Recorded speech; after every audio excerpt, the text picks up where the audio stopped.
यो वर्ष pre monsoon वर्षा कम भयो, तसर्थ मनसुन सिजनमा खास गरेर यो साउन भदौको महिना त्यही भएर बढी पानी पर्ने हो कि अब नेपालमा अक्सर साउन र भदौमै अधिक पानी पर्ने हुन्छ त्यही भएर चाहिँ पर्छ भन्ने हो? अब एउटा कुरा चाहिँ के सत्य हो भने हामी सबै हामी पनि सोसल साइन्टिस्टहरू हौ, हामीसँग अनुभव छ। अझै हाम्रा अलिकति जुन वर्गहरू हुन्छ पाका वर्ग भनौँ होइन, एल्डरली ग्रुपहरू हुनुहुन्छ, उहाँहरू त हाम्रो रिसोर्स हो, उहाँहरू सोसल साइन्टिस्टहरू छौँ, हामी भन्न रुचाउँछौँ। उहाँहरूको अनुभवले जुन अनुभवले पनि मान्छेहरू विद्युत हुन्छन् नि त, अनि त्यो चाहिँ छ। अनि यहाँले चाहिँ यो प्रदेश सभामा गाँजा खेतीलाई वैधानिकता दिनुपर्छ, भाङ्गो खेती हाम्रो चाहिँ अब पहाडतिर चाहिँ भाङ्गो भन्छ यसलाई, यसबाट फाइदा लिनुपर्छ भनेर भन्नुभएछ। अब यो फाइदा लिने कि यसबाट झन् धेरै ठुलो क्षति पो होला कि भनेर चाहिँ भन्लान् नि मान्छेहरूले?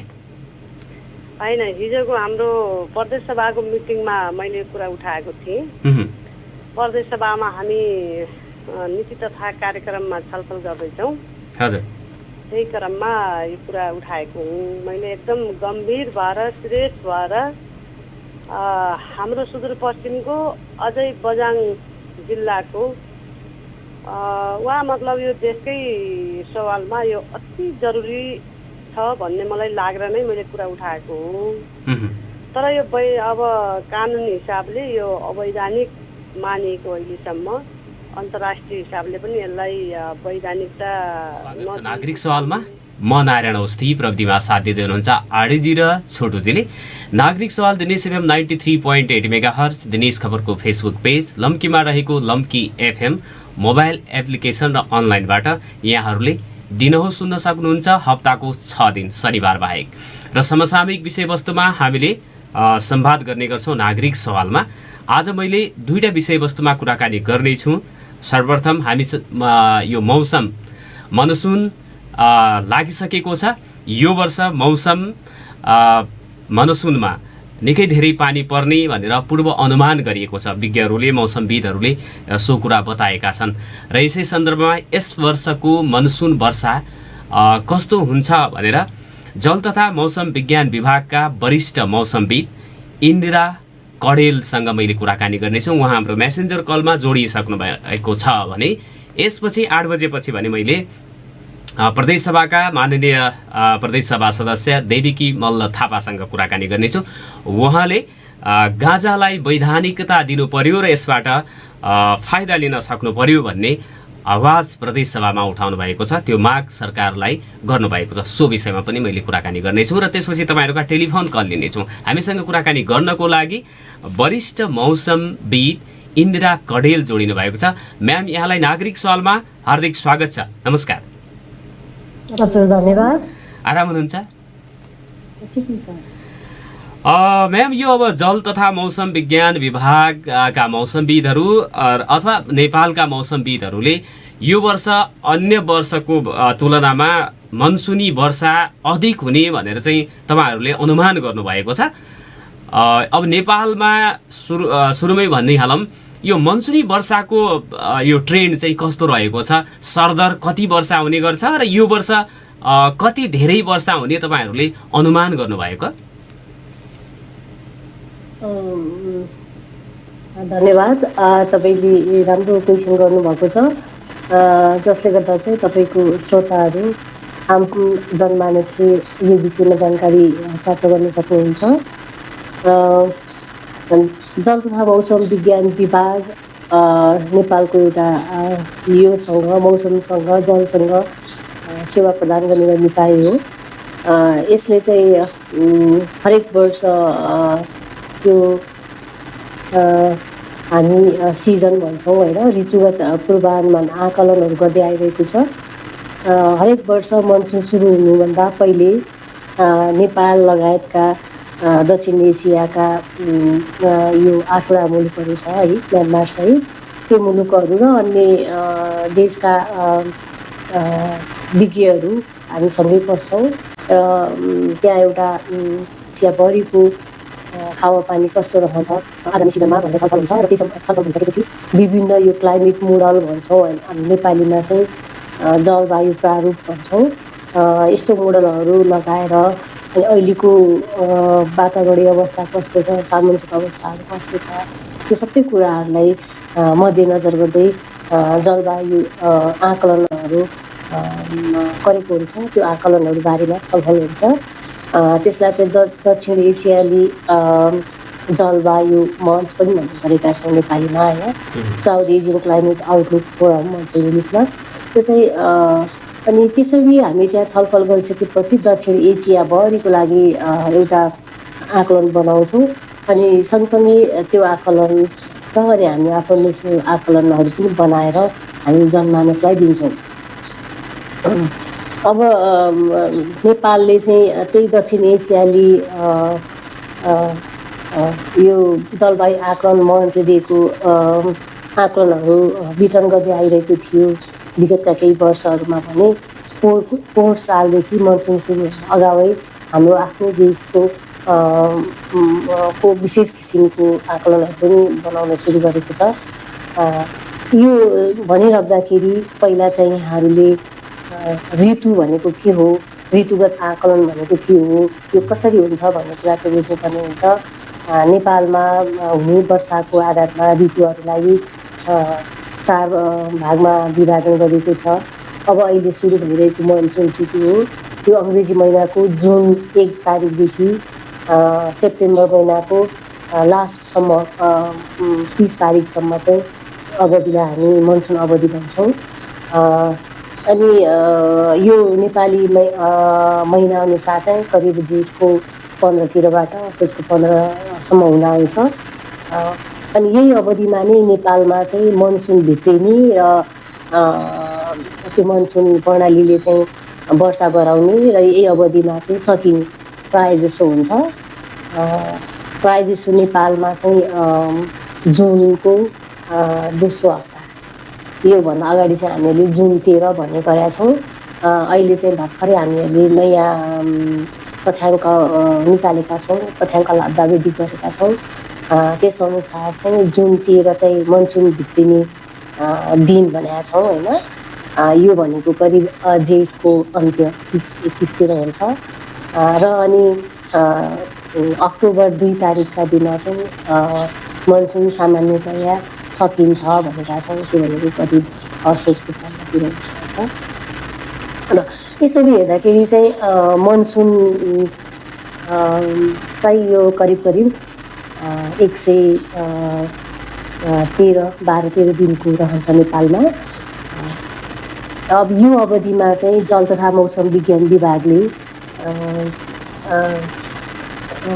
यो जुन 1 देखि सेप्टेम्बर 30 सम्म चाहिँ नेपालको धेरै जसो भूभागहरूमा सहरभन्दा बढी वर्षा हुने सम्भावना रहेको छ भनेको छ यद्यपि यो सम्भावना चाहिँ स्थान पछि फरक छ तपाईँ जब कुरा गर्नुहुन्छ सुदूरपश्चिम प्रदेशको त्यतातिर चाहिँ सहरभन्दा बढी हुने सम्भावना 35 देखि 45% रहेको छ भने अरू प्रदेशहरू जस्तो कर्णाली गण्डकी बागमती प्रदेशका हाम्रो यो चीनसँग जोडिएका जिल्लाहरू त्यहाँ चाहिँ सम्भावना अलिक बढी छ जहाँ चाहिँ 55 देखि 65% सहरभन्दा बढी हुने सम्भावना रहेको छ त्यस्तै पहाडी भूभागहरूमा चाहिँ सो सम्भावना 35 देखि 45 रहेको छ र त्यसैगरी तराईमा हेर्नुपर्छ भने हाम्रो यो लुम्बिनी प्रदेशको तराई गण्डकी प्रदेशको तराई र प्रदेश नम्बर 2 को पश्चिमी भूभागहरूमा चाहिँ सम्भावना सर्दर हुने रहेको छ त्यसको सम्भावना चाहिँ 35 देखि 45% छ भने हाम्रो नेपालको पूर्वी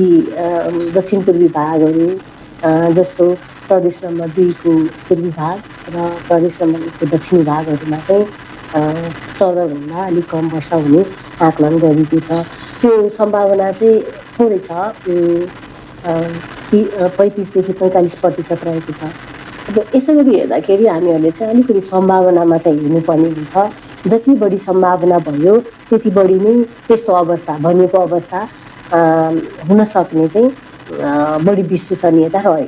त्यस्तो हामी कुनै व्यक्तिले पनि हामी कहीँ जाँदैछौँ भने साथीभाइमा कुरा गर्दाखेरि पनि ल भन त तिमी आज पोखरा जाने चान्सेस कति छ भनेर हामी कुरा गर्छौँ नि होइन, सम्भावना कति छ भन्दाखेरि अनि साथीले चाहिँ 60% अथवा 90% भयो भने हामी के सोच्छौँ त ल पक्कै पनि साथी आउनुहुन्छ होला होइन। अनि यदि साथीले चाहिँ होइन मेरो 10% मात्र पोखरा जाने आजको प्लान छ भन्नुभयो भने हामी के सोच्छौँ त होइन आउनु होला साथी एकदम 10% त सम्भावना रहेछ भन्ने भन्छौँ। यो पनि त्यस्तै हो, जति बढी सम्भावना भयो हामी त्यति नै विश्वस्त हुन सक्छौँ, जति सम्भावना कम भयो त्यति नै चाहिँ हामी कम विश्वस्त हुन सक्छौँ। अनि अन्य वर्षहरूमा औसत पानी कति पर्ने गरेको छ नेपालमा मनसुनको अवधिमा? हजुर यसमा चाहिँ स्थान पछि फरक फरक हुन्छ होइन। जस्तो तपाईँ धनगढीको कुरा गर्नुहुन्छ भने चाहिँ धनगढीमा 1618 जति पर्दो रहेछ। यो 30 वर्षको तथ्याङ्क हेर्दाखेरि होइन, यो मनसुन अवधिमा पछिल्लो 30 वर्ष सन् 1991देखि 2020सम्मको तथ्याङ्क हेर्ने हो भने चाहिँ होइन। अनि त्यसै गरेर हामी लुम्ले कास्कीको लुम्लेमा भन्छौँ भने त्यहाँ चाहिँ 4500 भन्दा बढी झन्डै 4700 जति रेनफल त्यहाँ हुँदो रहेछ है। जुमसोम फेरि चाहिँ गण्डकी प्रदेशकै जुमसोमतिर हेर्ने हो भने त्यो चाहिँ अलि नेपालको सुक्खा भूभाग हो, त्यहाँ चाहिँ जम्मा 160 मिलिमिटर जति वर्षा हुँदो रहेछ। अनि यसरी हेर्दाखेरि चाहिँ ठाउँअनुसार चाहिँ मनसुनको मनसुन प्रणालीले गराउने वर्षा चाहिँ फरक फरक छ। अनि नेपालको समग्र अवस्थालाई भन्ने हो भने करिब 1500 मिलिमिटर जतिको वर्षा चाहिँ त्यो मनसुन अवधिमा हुन्छ। त्यो मनसुन अवधिमा 1500 मिलिमिटर हुनु भनेको वर्षभरि पर्ने वर्षाको चाहिँ करिब 80% चाहिँ त्यो मनसुन अवधिमा नै हुन्छ। यो जुन सरदर रूपमै परिराखेको वर्षाले पनि ठुलो धनजनको क्षति हुने गरेको छ हरेक वर्ष नेपालमा। हजुर भन्नुहोस् न। र यो यसपालि अब सरदरभन्दा बढी भन्नाले चाहिँ नि यहाँहरूले गरेको अनुमानमा कति यो चाहिँ पानी पर्ला वर्षा होला कति मिलिलिटरसम्म भन्ने छ? यो चाहिँ कस्तो हुन्छ भने यो जुन हामी कुरा गरिरहेका छौँ ऋतुगत पूर्वानुमान, त्यो पूर्वानुमान चाहिँ संसारभरै सरदर 30 वर्षको औसतभन्दा बढी हुन्छ कि घटी हुन्छ भनेर चाहिँ हामी तुलना गरिरहेछौँ होइन। अनि कति बढी हुन्छ भने ठ्याक्कै 80 मिलिमिटरले बढी हुन्छ भनेर यस्तो किसिमको पूर्वानुमानमा भनिँदैन। त्यसमा चाहिँ औसतमा ऋतुभरिमा पर्ने वर्षाको औसतभन्दा चाहिँ कति बढी भयो अथवा कति कम भयो भनेर हामी कुरा गर्ने हुन्छौँ। जस्तो अघि पनि भने मैले धनगढीमा चाहिँ 1617 मिलिमिटर भन्ने 18 मिलिमिटर जति वर्षा हुने रहेछ यो मनसुन अवधिमा। सुदूरपश्चिमका अन्य जिल्लाहरूको अवस्था चाहिँ कस्तो रहेको छ त्यो पनि यहाँले चाहिँ हेर्नु भएको छ? हजुर, जस्तो सुदूरपश्चिमको चाहिँ हामीसँग डडेलधुरा छ होइन, दिपायल छ। डडेलधुरामा चाहिँ करिब 1000 मिलिमिटर वर्षा हुने रहेछ भने दिपायलमा चाहिँ 763 मिलिमिटर जति वर्षा हुन्छ होइन। यो चाहिँ स्थान पछि फरक फरक हुन्छ। यदि यो वर्षाभन्दा बढी भयो भने चाहिँ हामी सरदरभन्दा बढी भयो भन्छौँ होइन। अनि योभन्दा कम भयो भने चाहिँ सरदरभन्दा कम भयो भन्छौँ। खासमा चाहिँ अझै हामीले के गर्छौँ भने अलिकति यो चाहिँ टेक्निकल हुन्छ भनेर मैले सकेसम्म अलिक सरल भाषामा चाहिँ भन्न खोजिरहेको। जस्तो यो ऋतुगत पूर्वानुमान चाहिँ मैले भने नि सरदरभन्दा बढी सरदर र सरदरभन्दा कम हुन्छ भनेर मात्र भन्छ होइन। यसलाई चाहिँ म सजिलोमा चाहिँ तपाईँ 100 जना मान्छेहरू अथवा अझै सजिलोको लागि हामी 79 मान्छेहरू छन्। अनि मान्छेहरूको चाहिँ उचाइ चाहिँ फरक फरक हुन्छ नि होइन। फरक फरक हुन्छ भनेपछि त्यसलाई त्यो 179जना मान्छेहरूलाई चाहिँ 3टा भागमा उनीहरूको उचाइको आधारमा चाहिँ राख्यौँ। अग्लोदेखि होचोसम्म अथवा होचोदेखि अग्लोसम्म राखौँ होइन। अनि गर्छौँ 33जनाको एउटा हाइट हुन्छ, 33जना चाहिँ अर्को हाइटको हुन्छ, अनि अर्को 33जना चाहिँ फरक हाइटको हुन्छ होइन। त्यो 33जना मध्ये पनि सबै एकनास त हुँदैन होइन। सबैभन्दा होचा 33जनाको एउटा समूह, बिचको 33को एउटा समूह र अर्को 33को अर्को समूह गऱ्यो भने हामी बिचको एउटा सर्टेन रेन्ज त आउँछ नि त्यहाँनिर 145देखि 160 सेन्टिमिटर हाइट भएकाहरू त्यो रेन्जमा पर्ला, मध्यम खालको होइन। अनि 145 सेन्टिमिटरभन्दा कम भएकाहरू अर्कोमा पर्लान् र अनि 160 भन्दा बढी सेन्टिमिटर हाइट भएका मान्छेहरू चाहिँ अर्को समूहमा पर्ला होइन। यसै गरी वर्षाहरूलाई पनि विगत 30 वर्षमा परेको वर्षाहरूलाई चाहिँ 3टा समूहमा हामी विभाजन गर्छौँ। र अघि मैले भने नि 145 भन्ने चाहिँ त्यो थ्रेस होल्ड भयो नि। 145 सेन्टिमिटरभन्दा कम हाइट भएका मान्छेहरू चाहिँ होचा कद भएका मान्छेहरू भनेर हामी छुट्याउँछौँ। त्यसै गरी यहाँ वर्षामा चाहिँ त्यो एउटा थ्रेस होल्ड भ्यालु हुन्छ होइन। अनि त्योभन्दा कम उचाइ भएका मान्छेहरू होचा भने जस्तै यति मिलिमिटर वर्षाभन्दा कम भएका केन्द्रहरू चाहिँ सरदरभन्दा कम हो। र अनि जुन मध्यम उचाइको पनि मैले 145देखि 160 भने नि। अब 160 भन्दा बढी उचाइ भएका मान्छेहरू चाहिँ के भन्छ सरदरभन्दा बढी उचाइ भएका मान्छेहरू भने जस्तै वर्षामा पनि सरदरभन्दा बढी वर्षा हुनुको थ्रेसहोल्ड हुन्छ। हामी अब त्यसलाई अलिकति प्राविधिक भाषामा चाहिँ 33% भन्छौँ होइन। त्यो भनेको 33 पर्सेन्टाइल भन्छ इङ्ग्लिसमा चाहिँ। त्योभन्दा कम रेनफल भयो भने चाहिँ सरदरभन्दा कम होइन। र 66.6 पर्सेन्टाइल भनेर भन्छौँ होइन, प्रतिशत। त्योभन्दा बढी भयो भने चाहिँ सरदरभन्दा बढी। त्यस्तो त्यसरी कुरा गर्छौँ। अनि यो पूर्वानुमान चाहिँ जुन सिजनल पूर्वानुमान छ त्यसले चाहिँ यो सिजनभरि कहिले चाहिँ कति मिलिमिटर वर्षा हुन्छ भनेर चाहिँ भन्दैन। जस्तो अब आज चाहिँ जेठको 30 छ भने असारको 15 गते चाहिँ 100 मिलिमिटरभन्दा बढी वर्षा जस्तो धनगढीमा हुन्छ भनेर भन्दैन। त्यसले चाहिँ समग्र सिजनभरिमा बढी हुन्छ कि कम हुन्छ र त्यसको सम्भावना कति हो भनेर भन्छ। यो वर्षको मनसुनमा भारी वर्षा हुने भन्ने आधारहरू चाहिँ के हुन्? कुन आधारमा चाहिँ यहाँहरूले यो अनुमान गर्नुहुन्छ? हामीहरू चाहिँ मैले अघि पनि अलिकति चाहिँ कोटाउन खोजेको थिएँ। यो जलवायु प्रारूप भन्छ नेपालीमा हामीहरूले होइन। त्यहाँ चाहिँ इङ्ग्लिसमा चाहिँ क्लाइमेट मोडल भन्ने हुन्छ, जसले चाहिँ यो म्याथमेटिकल इक्वेसन्सहरू होइन, यो फर्मुलाहरू हुन्छ विभिन्न किसिमका।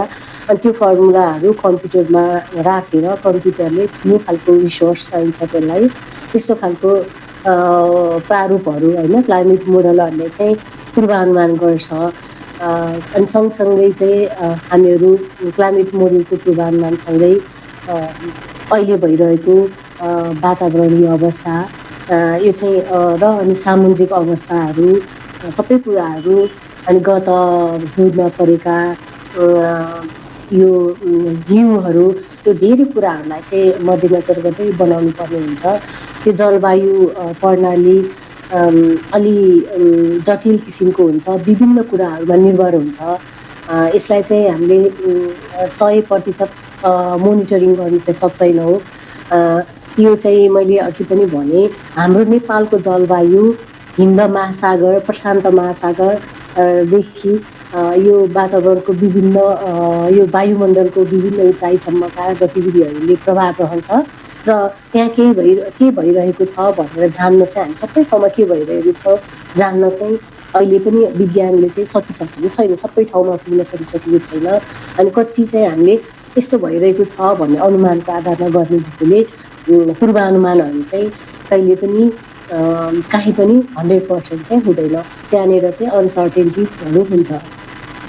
अहिले यो वर्ष प्री मनसुन वर्षा कम भयो, तसर्थ मनसुन सिजनमा खास गरेर यो साउन भदौको महिना त्यही भएर बढी पानी पर्ने हो कि अब नेपालमा अक्सर साउन र भदौमै अधिक पानी पर्ने हुन्छ, त्यही भएर चाहिँ पर्छ भन्ने हो? अब एउटा कुरा चाहिँ के सत्य हो भने हामी सबै हामी पनि सोसल साइन्टिस्टहरू हो, हामीसँग अनुभव छ। अझै हाम्रा अलिकति जुन वर्गहरू हुन्छ पाका वर्ग भनौँ होइन, एल्डरली ग्रुपहरू हुनुहुन्छ, उहाँहरू त हाम्रो रिसोर्स हो, उहाँहरू सोसल साइन्टिस्टहरू छौँ, हामी भन्न रुचाउँछौँ। उहाँहरूको अनुभवले जुन अनुभवले पनि मान्छेहरू विद्युत हुन्छन् नि त, अनि त्यो चाहिँ छ। अनि हाम्रो नेपालमा चाहिँ यहाँले भन्नुभएको जस्तै असार साउन भाद्र यस्तोमा चाहिँ बढी वर्षा हुन्छ भनेर भन्छौँ। अनि त्यो चाहिँ डेटाले पनि देखाएको छ। त्यसलाई चाहिँ हामी जलवायु कस्तो हो त नेपालको भन्दा चाहिँ यो 3 महिना 4 महिनामा चाहिँ धेरै वर्षा हुने होइन, अन्य अरू अन्य बेलामा चाहिँ सुक्खा हुने भन्ने नै हो। त्यसमा पनि एक वर्षबाट अर्को वर्ष वर्षा हुने प्रकृतिहरू अनि टाइमिङहरू चाहिँ फरक हुन्छ होइन, र हुने वर्षाहरूको त्यो मात्रा पनि फरक हुन्छ। जस्तो नेपालमा चाहिँ यहाँले भन्नुभएको जस्तै त्यो टाइममा चाहिँ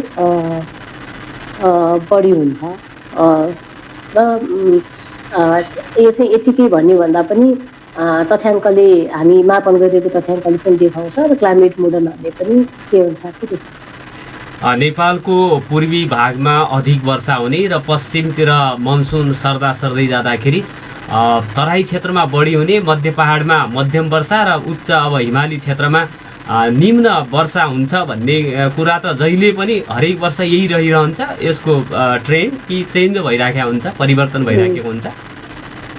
यो चाहिँ परिवर्तन हुन्छ होइन। कहिले कुन एरियामा अलि बढी वर्षा भइरहेको हुन्छ, कहिले कम वर्षा भइरहेको हुन्छ। त्यो मनसुन अवधिमा चाहिँ यहाँले भन्नुभएको जस्तै हाम्रो यो जुन प्रणाली छ त्यो चाहिँ नेपालको दक्षिण पूर्वतिरबाट प्रवेश गर्छ होइन। अनि त्यो प्रणाली भनेको चाहिँ त्यो प्रणालीले भनेको चाहिँ त्यो दक्षिण पूर्वीय हावा हो, त्यो चाहिँ बे अफ बङ्गालतिरबाट आएको हुन्छ नेपालमा अब छिर्ने बेलामा। अनि त्यहाँबाट चाहिँ उसले प्रशस्त बाष्प, हामी वाटर भ्यापोर भन्छौँ, त्यसले बोकेर ल्याएको हुन्छ। अनि त्यो नेपालमा प्रवेश गरिसकेपछि हाम्रो नेपालकोमा त यो माउन्टेन अलिक अग्लो खालको हुन्छ, त्यो चाहिँ नेपालको पहाडमा ठोकिएपछि झन् माथि सर्दै गएर त्यो चाहिँ वर्षाको रूपमा आउने हो। र अब यो चाहिँ यहाँले भन्नुभएको जस्तै पूर्वतिरबाट पश्चिम सर्दै जाँदा चाहिँ पूर्वतिर अलिक बढी हुन्छ। अझै भन्नुहुन्छ भने महाभारत रेन्ज र अलिकति जस्तो 700-800 मिटरको उचाइ भएका हाम्रा भूभागहरू र 1800-1900 मिटरका उचाइ नरहेका भूभागहरूमा चाहिँ अलिक बढी वर्षा हुन्छ होइन। अनि जस्तो तराईमा चाहिँ बढी वर्षा भन्दा पनि कस्तो हुन्छ भने त्यहाँ चाहिँ एकैचोटि भारी वर्षा हुने चाहिँ जस्तो यो मकवानपुर, चितवन होइन, अनि त्यसको आसपासतिर रहेका जिल्लाहरू, त्यता चाहिँ अनि रूपन्देहीतिर त्यो हुन्छ नि, त्यहाँनिर रहेको जिल्लाहरूमा चाहिँ बढी वर्षा हुन्छ, एकचोटि भारी वर्षा हुने चाहिँ तथ्याङ्कहरूले देखाएको छ। अनि नेपालमा चाहिँ यस्तो तराईमा बढी हुने भन्दा पनि तराईमा अधिक एकैचोटि धेरै वर्षा हुने, हामी चाहिँ भारी वर्षा हुने दिनहरू चाहिँ कम्प्यारेटिभली अलिक बढी छ। अनि त्यस्तो बढी वर्षा त हाम्रो नेपालमा चाहिँ अहिलेसम्म मापन भएको तथ्याङ्कहरू हेर्दाखेरि चाहिँ कास्की जिल्लाको यो लुम्ले भन्ने ठाउँमा चाहिँ अधिक हुन्छ होइन। त्यसकै फेरि गण्डकी प्रदेशको यो मनाङ स्थानतिर चाहिँ कम्प्यारेटिभ कम हुन्छ। यो वर्षको मनसुन अथवा हरेक वर्षको मनसुनी वर्षाको पूर्वानुमान यहाँहरूले जस्तो अब धनगढीमा कुन दिन पानी पर्छ भनेर 1-2 दिन अगाडि भन्न सकिने अवस्था हुन्छ? भारी हुन्छ अथवा कम हल्का भनेर चाहिँ आउँछ पनि समाचारहरू नै सुन्ने गरिन्छ, त्यो भन्न सकिने अवस्था हुन्छ? हजुर, यो मौसम पूर्वानुमानको चाहिँ फरक खालको मौसम पूर्वानुमान हुन्छ। यो चाहिँ कति अघि गरिन्छ र कति समयावधिको लागि गरिन्छ भन्ने अनुसार चाहिँ फरक हुन्छ। खासमा कति समयावधि मा नेपालमा प्रचलनमा रहेको छ भनेर जानकारी दिनु चाहिँ राम्रो छ। जल तथा मौसम विज्ञान विभागले 3 दिनसम्मको मौसम पूर्वानुमान गर्छ र यो पूर्वानुमान चाहिँ बिहान 6 बजे र बेलुका 6 बजे अद्यावधिक हुन्छ। अनि यो चाहिँ मौसम चाहिँ एकदम परिवर्तनशील छ, त्यसैले गर्दा चाहिँ निरन्तर अद्यावधिक सूचनाहरू चाहिँ हामीहरूले लिइराख्नुपर्ने हुन्छ। त्यसै गरी जल तथा मौसम विज्ञान विभागले 7 दिनसम्मको कृषि कर्मको लागि चाहिँ त्यो वेदर आउटलुक भन्छौँ हामीहरू होइन, मौसम पूर्वानुमान दिने गरेको छ। त्यसै गरी अनि जल तथा मौसम विज्ञान विभागको हावापानी विज्ञान महाशाखाले चाहिँ 4 महिना आगामी 4 महिनाको चरदर अवस्था कस्तो रहन्छ त भनेर चाहिँ पूर्वानुमान दिने गरेको छ। यो चाहिँ फरक फरक हुन्छ। यहाँले भन्नुभयो जस्तो धनगढीमा अथवा सुदूरपश्चिम क्षेत्रमा कस्तो खालको प्रणाली विकास भइरहेको छ, त्यो कतातिर गइरहेको छ, कति वर्षा हुनसक्छ त, भारी वर्षा कम वर्षा होइन, हावाहुरी के छ भनेर जल तथा मौसम विज्ञान विभागले चाहिँ भन्दै आएको छ। यहाँले जल तथा मौसम विज्ञान विभागको वेबसाइट, सोसियल मिडियाका पेजहरू त्यहाँ गएर चाहिँ त्यो समाचारहरू अद्यावधिक सूचनाहरू चाहिँ लिन सक्नुहुन्छ। म्याम, यो महत्त्वपूर्ण समय हामीसँग संवाद गर्नको लागि दिनुभयो, यसको लागि म हार्दिक धन्यवाद दिन चाहन्छु। धन्यवाद। आदरणीय श्रोता, उहाँ हुनुहुन्थ्यो जल तथा मौसम विज्ञान विभागका वरिष्ठ मौसमविद इन्दिरा कडेल। उहाँसँगको संवादपछि छोटो व्यापारिक विश्राममा जान्छौँ र व्यापारिक विश्रामपछि भने सुदूरपश्चिम प्रदेश सभाका माननीय सांसद सँग मैले कुराकानी गर्नेछु। बझाङ जिल्लाबाट प्रत्यक्ष निर्वाचित प्रदेश सभा सदस्य देवीकी मल्ल थापासँग गाँजाको वैधानिकता दिनुपर्छ भन्ने आवाज उठाउनु भएको छ। प्रदेश सभामा कानुन बनाएर यसलाई लागू गर्नुहोस् र यसबाट चाहिँ आर्थिक लाभ लिनुपर्छ भन्ने कुरा भन्नुभएको छ। यस विषयमा कुराकानी गर्नेछु र त्यसपछि तपाईँहरूका टेलिफोन कल लिनेछु। 091-410-216मा डायल गरिदिनु होला भनेर अनुरोध पनि छौँ। गाँजा खेतीलाई प्रवर्धन गर्नुपर्छ, त्यसलाई वैधानिकता दिनुपर्छ भनेर प्रदेश सभामा उहाँले यो आवाज उठाउनु भएको छ र देशभरिबाट पनि यो गाँजा खेतीलाई प्रवर्धन गर्नुपर्छ भनेर पछिल्ला दिनहरूमा आवाजहरू उठिराखेका छन् अनौपचारिक रूपमा। तर यो विषयवस्तुले प्रदेश सभामा चाहिँ प्रवेश पाएको छ सुदूरपश्चिम प्रदेशमा र यसको चाहिँ अब वैधानिकता किन बनाउने भनेर मैले उहाँसँग प्रश्न गर्नेछु। हामीसँग जोडिसक्नु भएको छ प्रदेश सभा सदस्य देवीकी मल्ल थापा। मान्यज्यू, यहाँलाई नागरिक सवालमा हार्दिक स्वागत छ। नमस्कार। नमस्कार। हजुर, यहाँले चाहिँ यो प्रदेश सभामा गाँजा खेतीलाई वैधानिकता दिनुपर्छ, भाङ्गो खेती हाम्रो चाहिँ अब पहाडतिर चाहिँ भाङ्गो भन्छ यसलाई, यसबाट फाइदा लिनुपर्छ भनेर भन्नुभएछ। अब यो फाइदा लिने कि यसबाट झन् धेरै ठुलो क्षति पो होला कि भनेर चाहिँ भन्लान् नि मान्छेहरूले? होइन, हिजोको हाम्रो प्रदेश सभाको मिटिङमा मैले कुरा उठाएको थिएँ। प्रदेश सभामा हामी नीति तथा कार्यक्रममा छलफल गर्दैछौँ। हजुर, त्यही क्रममा यो कुरा उठाएको हुँ। मैले एकदम गम्भीर भएर सिरियस भएर हाम्रो सुदूरपश्चिमको अझै बझाङ जिल्लाको मतलब यो देशकै सवालमा यो अति जरुरी छ भन्ने मलाई लागेर नै मैले कुरा उठाएको हो। तर यो अब कानुनी हिसाबले यो अवैधानिक मानिएको अहिलेसम्म, अन्तर्राष्ट्रिय हिसाबले पनि यसलाई वैधानिकता नदिएको, कानुनले वैधानिकता नदिएको हिसाबले अब यो प्रतिबन्धित छ है। तर यसो यो मतलब अहिलेको हाम्रो जो आवश्यकता छ प्राकृतिक हिसाबले जो मतलब यो एउटा खालको वरदान होइन, हाम्रो मतलब जिल्लाको प्रदेशको प्राकृतिक साधन स्रोत अझै यो मतलब एउटा यो गाँजा खेती भनेको एउटा वरदानकै रूपमा हामीले बुझ्दछौँ। बजाङको हिसाबमा अझै यो धेरै उपयुक्त छ, धेरै उत्पादन पनि हुन्छ। यो आज भोलि त मान्छे अब अलिअलि फेसनमा गयो, तर मतलब योभन्दा पहिला हाम्रा पिता पुर्खाको पालामा धेरै मतलब चिजहरू यही गाँजा खेतीले धानेको थियो। तर खासमा अहिले भन्नुपर्दाखेरि जसरी अब किसानहरूले उत्पादन मात्रै गर्ने, अन्तर्राष्ट्रिय बजारमा मतलब यसको ठुलो महत्त्व छ। यो मतलब धेरै ठुलो पैसाले यसको किनबेच हुने, तर मतलब किसानहरूले सस्तो मूल्यमा चोरेर बेच्नुपर्ने जो कन्डिसन छ, यसलाई वैधानिक हिसाबले होइन प्रदेश सरकारले अझै केन्द्रीय सरकारले यसलाई वैधानिकता कसरी दिन सकिन्छ यतातिर सोच्नुपर्छ। यसको अध्ययन अनुसन्धान गर्नतिर जानुपर्छ भन्ने धारणा मैले राखेको हुन्छु। तर यसका घाटा र मतलब बेफाइदाहरू पनि छन्, नभएका होइनन्। होइन, यो खाएर मान्छे लट्ठिने, अझ चरासँग मात्रै जोड्ने कुराले गर्दा समाजमा कहीँ न कहीँ सांस्कृतिक हिसाबले सामाजिक हिसाबले केही विचलनताहरू पनि आएका छन्, नभएका होइनन्। तर यसका घाटा र बेफाइदा भन्दा पनि यसका फाइदाहरू, यसका आवश्यकताहरू, किसानका आवश्यकताहरू, यसको उत्पादन, यसको प्रयोग धेरै ठाउँमा मतलब धेरै माथि छ। हेर्नुहोस्, त्यसो भएको हुँदाखेरि भाङो खेती मतलब अचार खान सकिन्छ, भाङो खेतीबाट तेल निर्माण गर्न सकिन्छ, भाङो खेतीको त्यो डाँठको मतलब रेसाहरूबाट लुगा, अझै कोटहरू, होइन, कति महँगो अन्तर्राष्ट्रिय बजारमा यसको कति महत्त्व। पाकिस्तानमा यसको जिन्स प्यान्टहरू बनेर निकै महँगोमा बिक्री हुँदो रहेछ, एकदम महँगोमा बिक्री हुन्छ।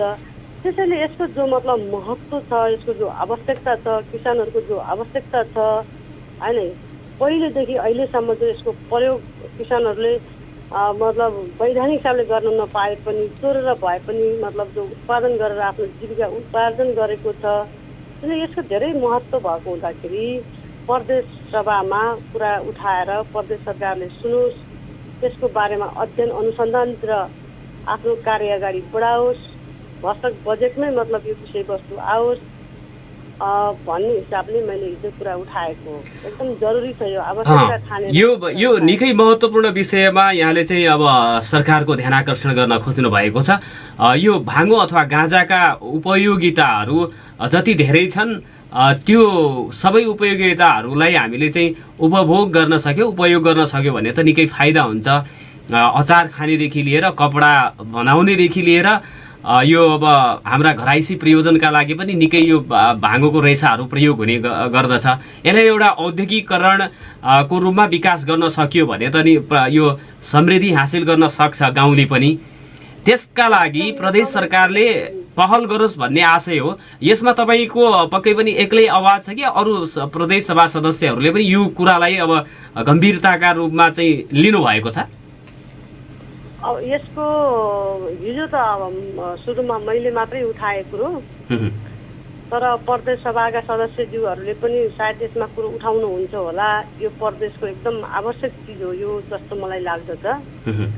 र अब यो हिजो कुरो उठिसकेपछि अब छलफलमा मतलब आम पब्लिकसम्म, मिडियासम्म र मतलब प्रदेश सभामा पनि अब यसको छलफलले ठाउँ पाउला।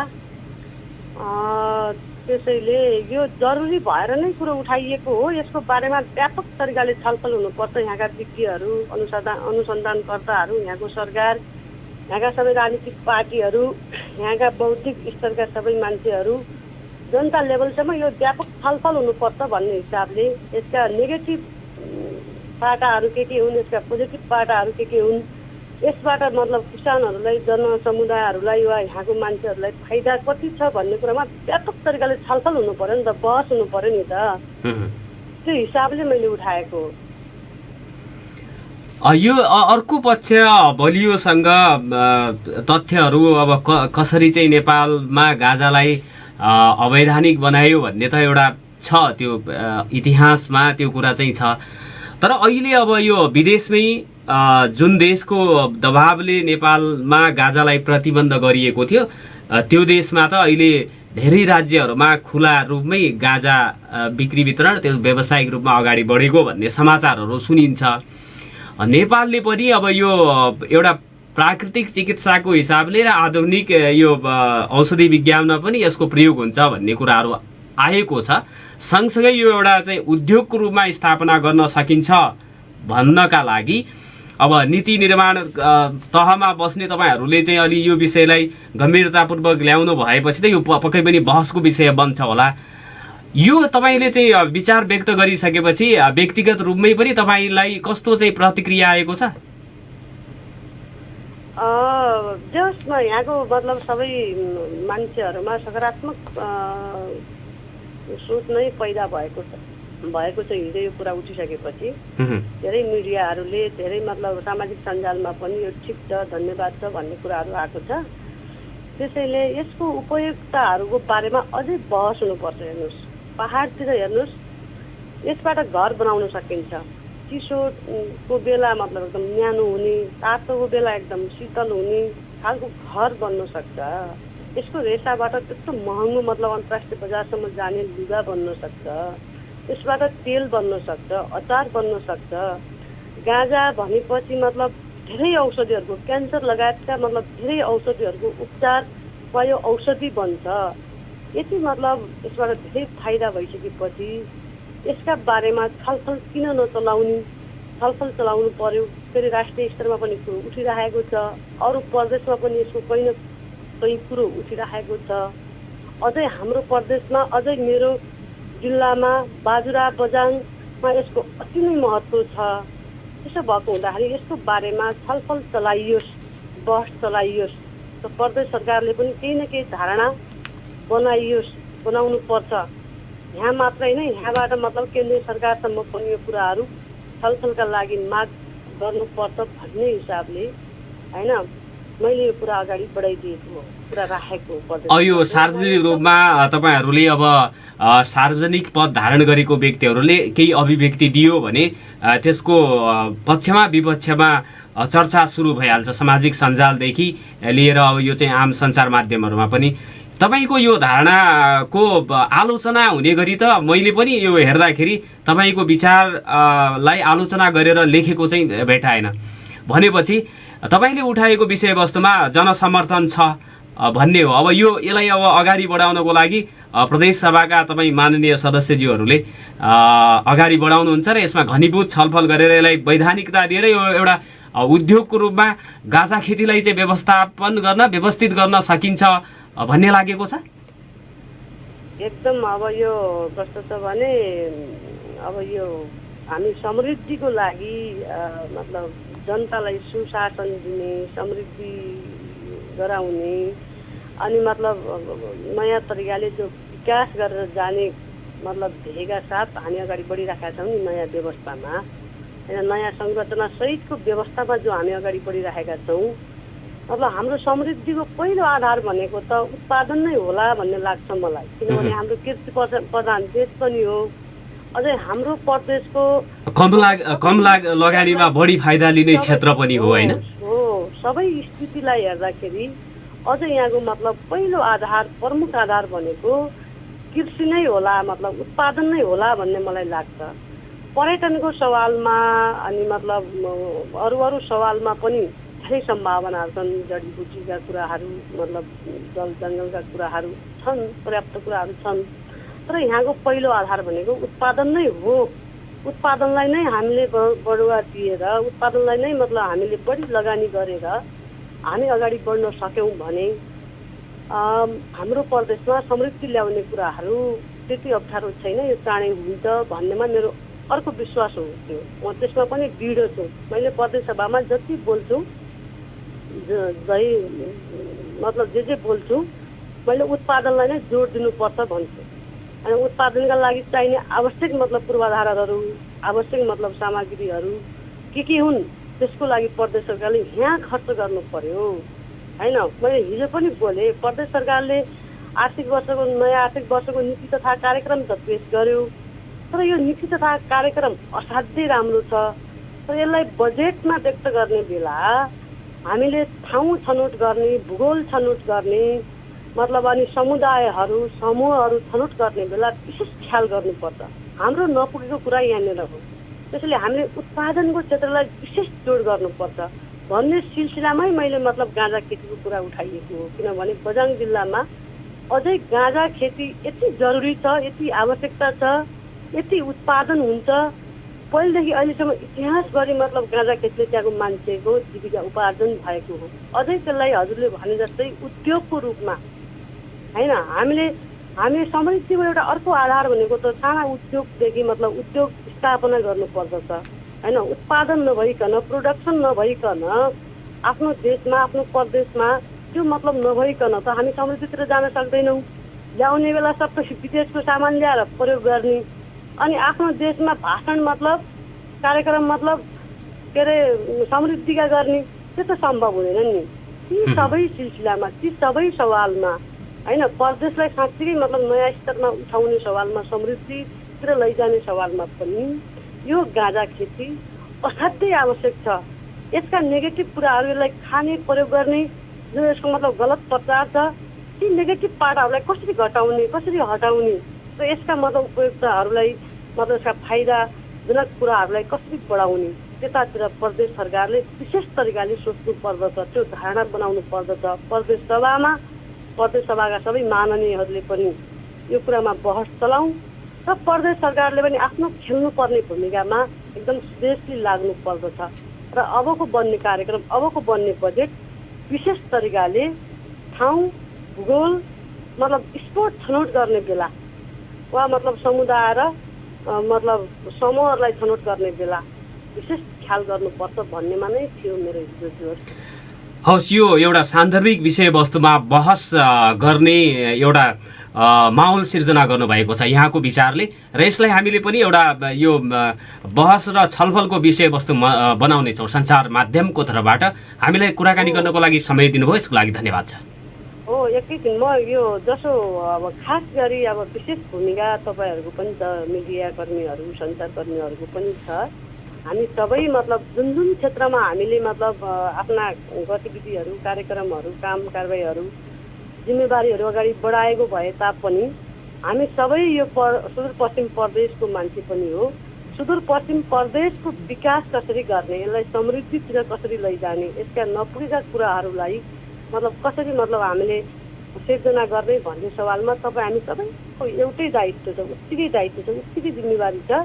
त्यसो भएको हुँदाखेरि अब हामी नीति निर्माण भएको हुँदाखेरि विशेष तरिकाले हामी यता छलफल गर्छौँ। तपाईँहरूको तर्फबाट पनि यो विषयलाई होइन यो धेरै हदमा धेरै पर्सेन्टमा यसका मतलब फाइदाहरू छन्। यसका लागि तपाईँहरूले पनि कुरो उठाउनु पर्दछ भन्ने मेरो आग्रह छ। धन्यवाद, समयको लागि धन्यवाद छ यहाँलाई। धन्यवाद। आदरणीय श्रोता, उहाँ हुनुहुन्थ्यो बझाङ जिल्लाबाट प्रत्यक्षतर्फ निर्वाचित सुदूरपश्चिमको एक मात्र महिला प्रदेशसभा सदस्य देविकी मल्ल थापा। उहाँसँग कुराकानी गरी गाँजालाई वैधानिकता दिनुपर्छ खेतीलाई भनेर उहाँले आवाज उठाउनु भएको छ।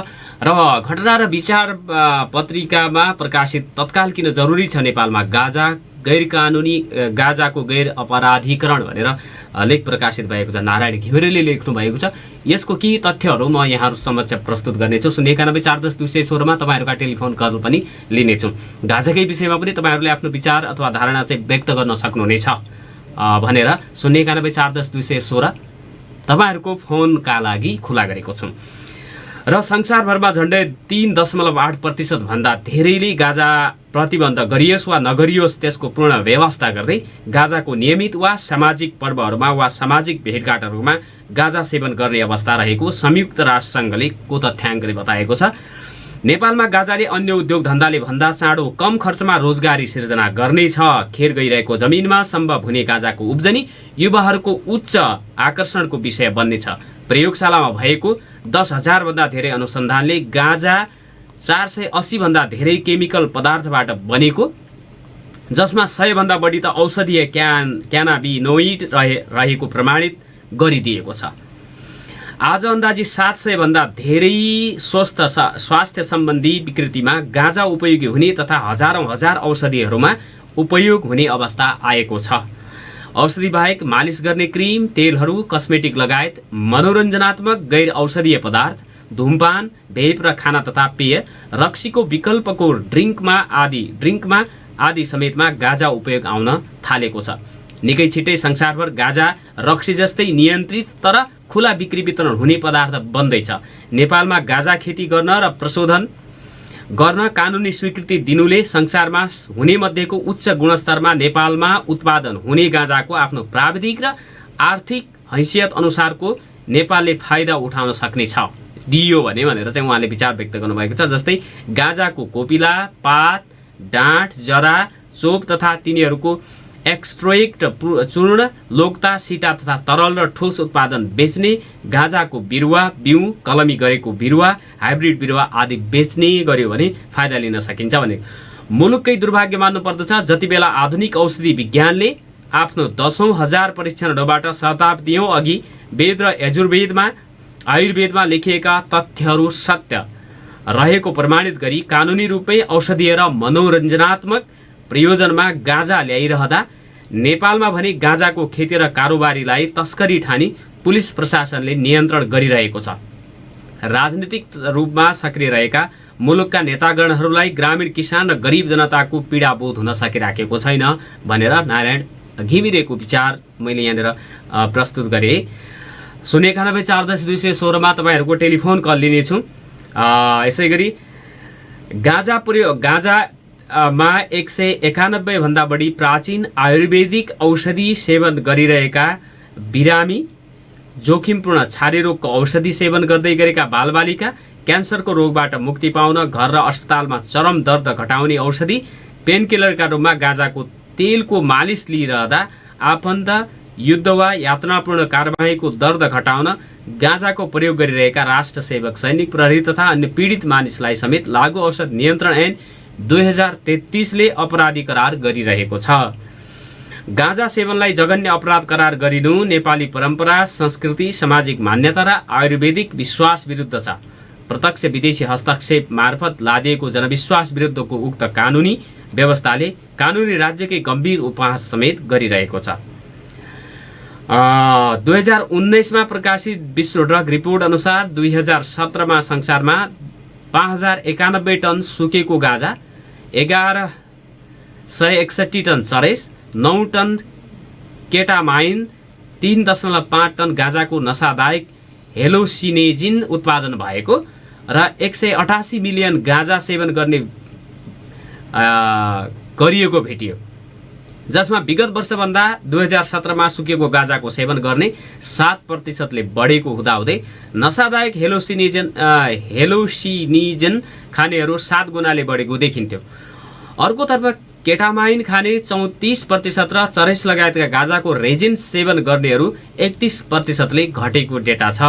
संसारभर भएका वैज्ञानिक अध्ययनहरूको निष्कर्ष गाँजालाई गैर अपराधीकरण गरी औषधि तथा मनोरञ्जनपूर्ण काममा खुला गरिएको देशको अनुभवबारे गरिएको अनुसन्धानको निचोडहरूले के भन्दछ त्यसको सामान्य पुनरावलोकन समेत नगरी अनुमानका भरमा नेपाल आज पनि कति मान्छे र पूर्व प्रहरी प्रशासकहरू लगायत तत्कालीन अनुसन्धानहरूको बिना अध्ययन मात्र प्र्याक्टिसमा लिन भएका सीमित मेडिकल डाक्टरहरू आदि समेत हचुवामै नेपाल जस्तो देशमा गाँजा चरिस खुला गर्दा दुर्व्यसनी बढ्छ, मुलुक बस्न लायकै रहँदैन, त्यसैले यसको प्रतिबन्ध झन कडा रूपमा हुनुपर्छ समेत भन्न भ्याएको भेटिएका छन् भनेर उनले लेखिएका छन्।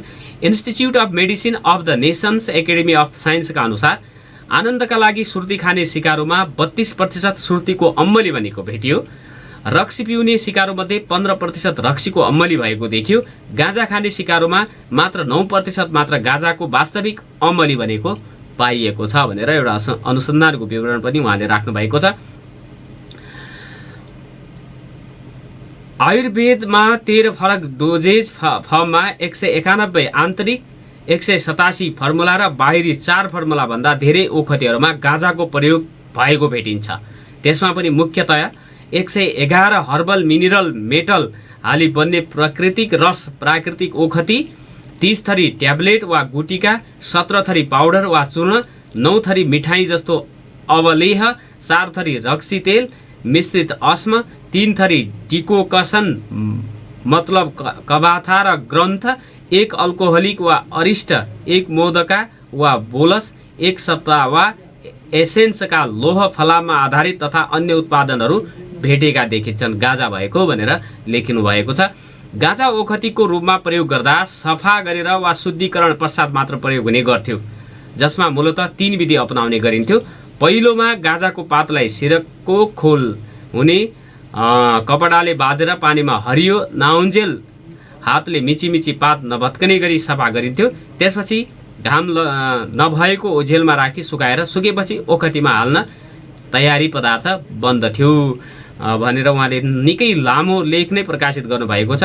घटना र विचारमा गएर यहाँहरूले सो विषयमा चाहिँ हेर्न र पढ्न सक्नुहुनेछ। 0914010 तपाईँहरूको टेलिफोनको मैले प्रतीक्षा गरिराखेको छु आदरणीय श्रोता। यदि तपाईँहरूले सुन्दै हुनुहुन्छ भने आज मैले यो वर्षको मनसुनी वर्षा कस्तो रहन्छ भनेर कुराकानी गरेको छु वरिष्ठ मौसमविद इन्द्रा कडेलसँग भने। त्यसपछि सुदूरपश्चिम प्रदेश सरकारले गाँजालाई वैधानिकता दिनुपर्छ, गाँजा खेतीलाई प्रवर्धन गर्नुपर्छ। त्यति मात्रै होइन, सङ्घीय सरकारले पनि गाँजा माथि जुन प्रतिबन्ध लगाएको छ त्यसलाई हटाउन पर्छ भनेर देशभरिबाटै आवाज उठिराखेको बेला सुदूरपश्चिम प्रदेश सभाका माननीय सांसद देवकी मल्ल थापाले पनि यसलाई गाँजा खेतीलाई वैधानिकता दिनुपर्ने धारणा चाहिँ राख्नु भएको छ। उहाँसँग कुराकानी गरेको थिएँ र गाँजाको विषयमा पनि यसका औषधीय गुणका पक्षमा पनि केही चर्चा गरेको थिएँ। 0914010 तपाईँहरूको टेलिफोन आएन, तसर्थ आज मैले नागरिक सवालको बिट मार्न गइराखेको छु। 8:25 पनि भएको छ। भोलि अर्को विषयवस्तु र प्रसङ्गमा कुराकानी गर्ने बाचाका साथ बिदा हुन्छु। नमस्कार, शुभ दिन।